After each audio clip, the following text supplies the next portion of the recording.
లూకాసు వార్త 4వ అధ్యాయము.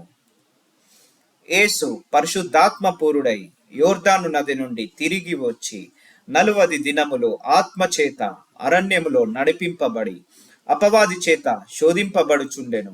ఆ దినములలో ఆయన ఏమీయూ తినలేదు.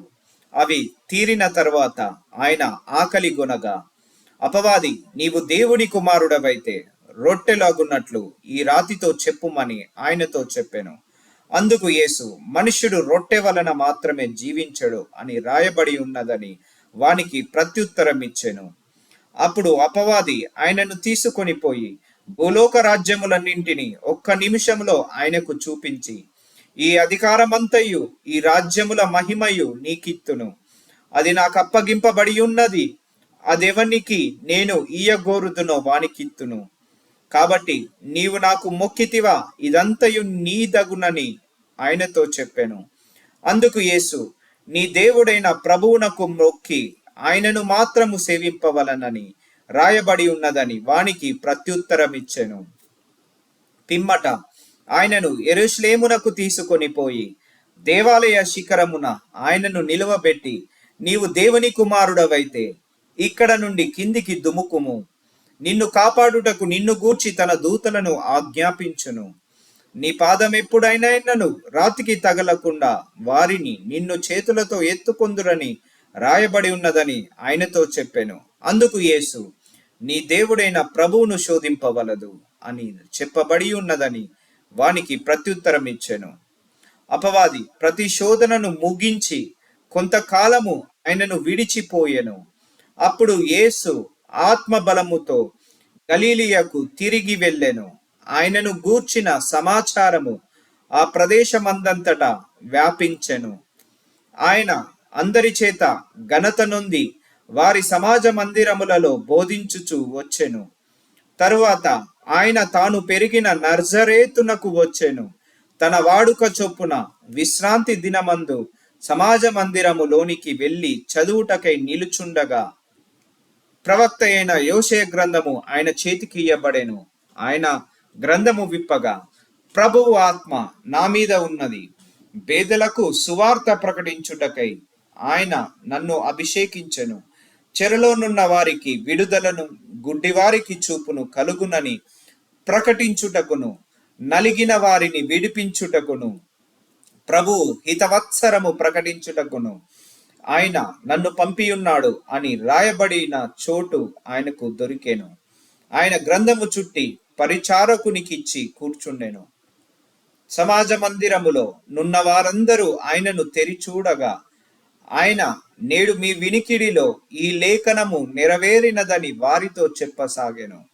అప్పుడందరూ ఆయన గూర్చి సాక్ష్యమిచ్చుచు ఆయన నోట నుండి వచ్చిన దయగల మాటలకు ఆశ్చర్యపడి, ఈయన యోసేపు కుమారుడు కాడా అని చెప్పుకొనుచుండెను. ఆయన వారిని చూచి, వైద్యుడా, నిన్ను నీవే స్వస్థతపరచుకొనుము అను సామెత చెప్పి, కపెర్నహూములో ఏ కార్యములు నీవు చేసితివని మేము వింటిమో ఆ కార్యములు ఈ నీ స్వదేశమందును చేయుమని మీరు నాతో నిశ్చయముగా చెప్పుదురనెను. మరియు ఆయన ఏ ప్రవక్తయు స్వదేశమందు హితుడు కాడని మీతో నిశ్చయముగా చెప్పుచున్నాను. ఏలియా దినములయందు 3 ఏండ్ల 6 నెలలు ఆకాశము మూయబడి దేశమందంతటను గొప్ప కరువు సంభవించినప్పుడు ఇజ్రాయేలీలలో అనేక మంది విధవరాండ్రుండినను ఏలియా సిదోనులోని సారేపతు అను ఊరిలో ఉన్న ఒక విధవరాలి యొద్దకు గాని మరి ఎవరి యొద్దకును పంపబడలేదు. మరియు ప్రవక్త అయిన ఎలీషా కాలమందు ఇజ్రాయేలీలు అనేక కుష్ఠరోగుల నుండినను సిరియా దేశస్థుడైన నయమాను తప్ప మరి ఎవడును శుద్ధి నొందలేదని నేను మీతో నిశ్చయంగా చెప్పుచున్నాను. సమాజ మందిరములో ఉన్న వారందరూ ఆ మాటలు విని ఆగ్రహముతో నిండుకొని లేచి ఆయనను పట్టణములో నుండి వెళ్ళగొట్టి ఆయనను తలకిందుగా పడద్రోయవలనని తమ పట్టణము కట్టబడిన కొండపేటు వరకు ఆయనను తీసుకొని పోయిరి. అయితే ఆయన వారి మధ్య నుండి దాటి తన మార్గమున వెళ్ళిపోయెను. అప్పుడు ఆయన గలిలయలోని కపెర్నహూము పట్టణమునకు వచ్చి విశ్రాంతి దినమున వారికి బోధించుచుండెను. ఆయన వాక్యము అధికారముతో కూడినదై ఉండెను గనుక వారాయన బోధకు ఆశ్చర్యపడిరి. ఆ సమాజ మందిరములో అపవిత్రమైన దయ్యపు ఆత్మ పట్టిన వాడొకడుండెను. వాడు నజరేయుడైన యేసు, మాతో మీకేమి, మమ్ము నశింపజేయవచ్చితివా? నీవెవడవో నేనెరుగుదును, నీవు దేవుని పరిశుద్ధుడవని బిగ్గరగా కేకలు వేసెను. అందుకు యేసు, ఊరుకుండుము, ఇతనిని వదిలిపొమ్మని దానిని గద్దింపగా దయ్యము వానిని వారి మధ్యను పడద్రోసి వానికి ఏ హానియు చేయక వదిలిపోయెను. అందుకందరూ విస్మయముంది, ఇది ఎట్టి మాట, ఈయన అధికారముతోను బలముతోను అపవిత్రాత్మలకు ఆజ్ఞాపింపగానే అవి వదిలిపోవుచున్నవని ఒకనితోనొకడు చెప్పుకొనిరి. అంతటా ఆయన గూర్చిన సమాచారము ఆ ప్రాంతములనంతటను వ్యాపించెను. ఆయన సమాజ మందిరములో నుండి లేచి సీమోను ఇంటిలోనికి వెళ్ళెను. సీమోను అత్త తీవ్రమైన జ్వరముతో పడి ఉండెను గనుక ఆమె విషయమై ఆయన యొద్ద మనవి చేసుకొనిరి. ఆయన నిలవబడి జ్వరమును గద్దింపగానే అది ఆమెను విడిచెను. వెంటనే ఆమె లేచి వారికి ఉపచారము చేయసాగెను. సూర్యుడస్తమించుచుండగా నానావిధ రోగముల చేత పీడింపబడుచున్న వారు ఎవరెవరి యొద్ద నుండిరో వారందరూ ఆ రోగులను ఆయన యొద్దకు తీసుకొని వచ్చిరి. అప్పుడు ఆయన వారిలో ప్రతివాని మీద చేతులుంచి వారిని స్వస్థతపరిచెను.